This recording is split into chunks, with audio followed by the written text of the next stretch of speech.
And you know, I'm proud of them. It's an honor to coach them. What a great season for our team, and you know, we hope to continue on and have a chance to be back here at some point. So, in terms of the game, you know, I think that's, you know, when you look at each team had 17 first downs, it's two pretty good defenses. I think, you know, in terms of evaluating how they won the game and we didn't, you know, it's the critical things that are critical in every football game. I don't think it's, you know, when you have good teams on each sideline, you know, you can't turn the ball over. You can't get behind the chains and take negative plays. You got to run the ball better than we did, and you can't turn it over. So turnovers will cost you games, and that was a big factor today. We'll open it up for questions. For those in the room, once again, if you could raise your hand, we'll get you a microphone, name and affiliation. Those on Zoom will work the room, and then we'll get to you. So questions now for either coach or our two student athletes that are joining us. Who would like to start?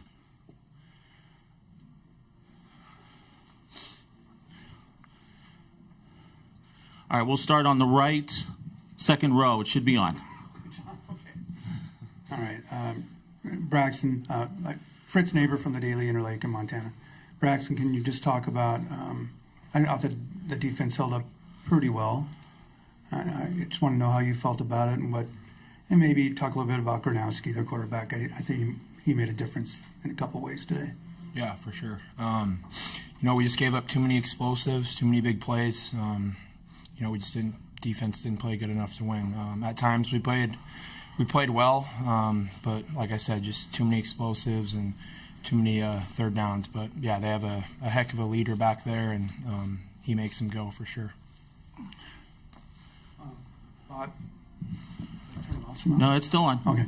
Bobby, can you talk a little bit about, I was just so impressed with their defense. I think sometimes some of us overlook that part of it with the Jackrabbits, their defense, and it seemed like they were speedy on the edge and stout inside and difficult to run against. Yeah, they pinch everything off and bounce it, and then they have guys that tackle well in the back end.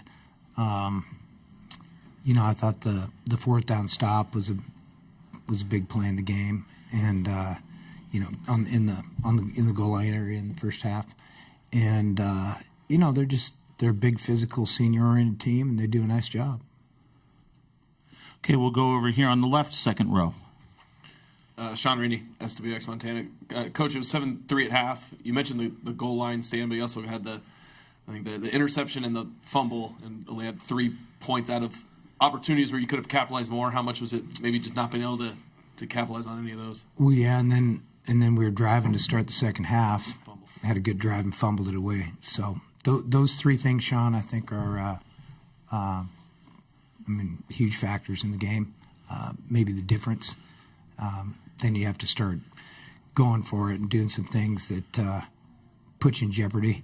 You know, just if you make those plays, you don't turn it over. Capitalize on the field position, probably better, certainly, because they, you know,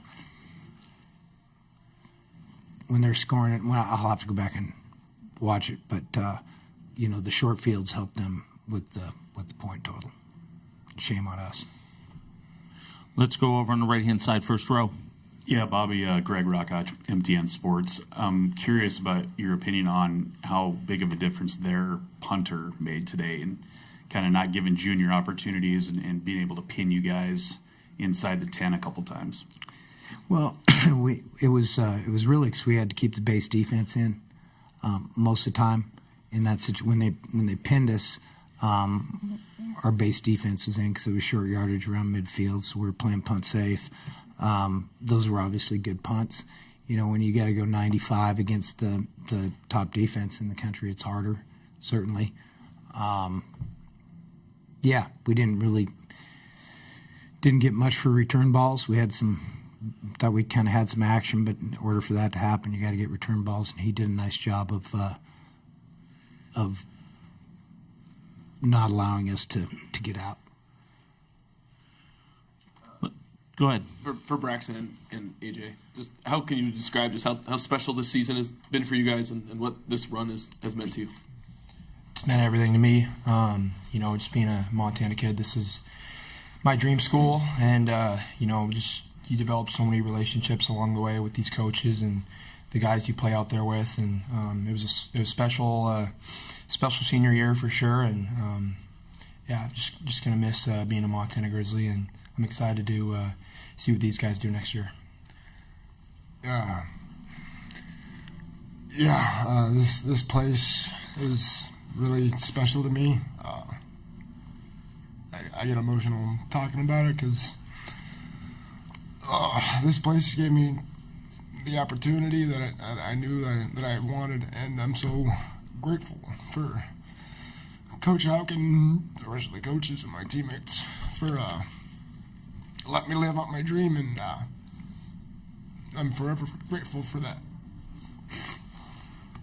Let's go left side, front. Coach Gene Clemens, FCS Nation Radio on The Athletic. The first drive, you seem to have them off balance. What's The Athletic? The Athletic, the publication, The Athletic. Is it like a magazine or something? Online magazine. Got it. Yes, Anyway, sir. sorry to interrupt you. No problem at all. The first series, you really had them off balance. You were mixing it up on them, moving the ball really well. After that, they seemed to go more to just one or two plays, and they were turning over the entire defensive line. It's almost seemed like every other play.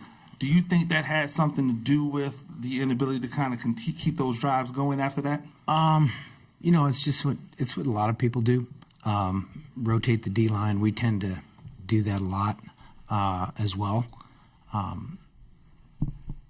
We'll do it anytime there's a dead ball against up-tempo teams, but neither one of these teams was going fast today. We probably should have gone fast more often, frankly. But, rolling guys on the D-line I think is a good concept. We do it a lot. Let's go to Zoom real quick. And Coulter Nunez. Coulter, you are allowed to talk. Go ahead.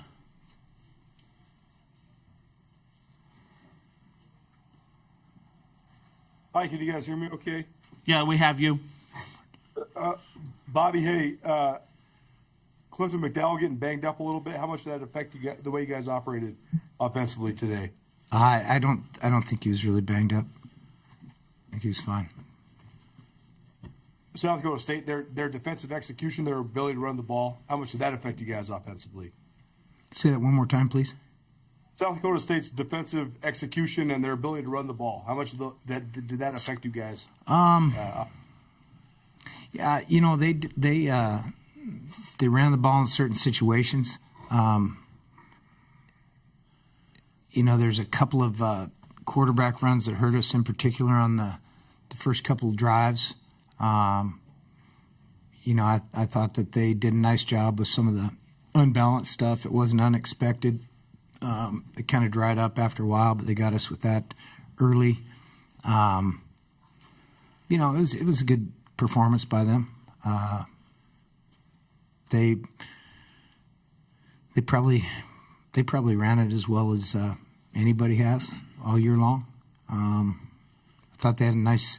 I mean, they did what they do. I mean, they're run, play action, bootleg, RPO. I mean, they did what they did, and they're good at it. That's why they're undefeated.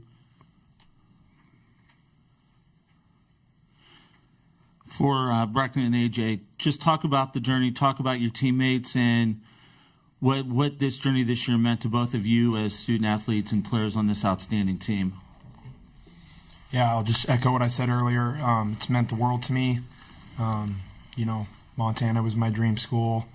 I love representing the state. I've made my best friends along the way.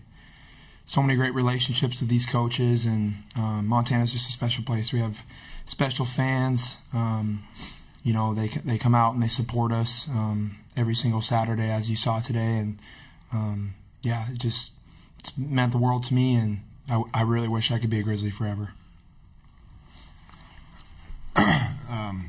When I came here, I didn't know what my future would look like as a college football player.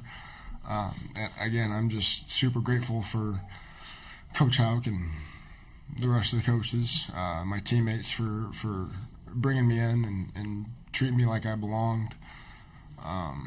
Super thankful for the community in Missoula and the entire state of Montana, frankly. A kid that didn't grow up in Montana, I felt like it was home, and it'll forever be a home to me from now on. Any other questions for Coach or our student athletes? Let's go in the back row here on the left-hand side. Lucas, FCS Nation Radio.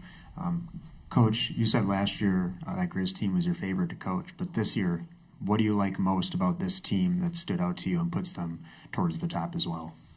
Well, we won more. That's good.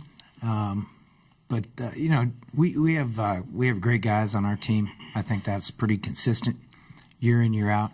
As I mentioned, they're highly competitive. Hate to lose, love to win. They're all hardworking.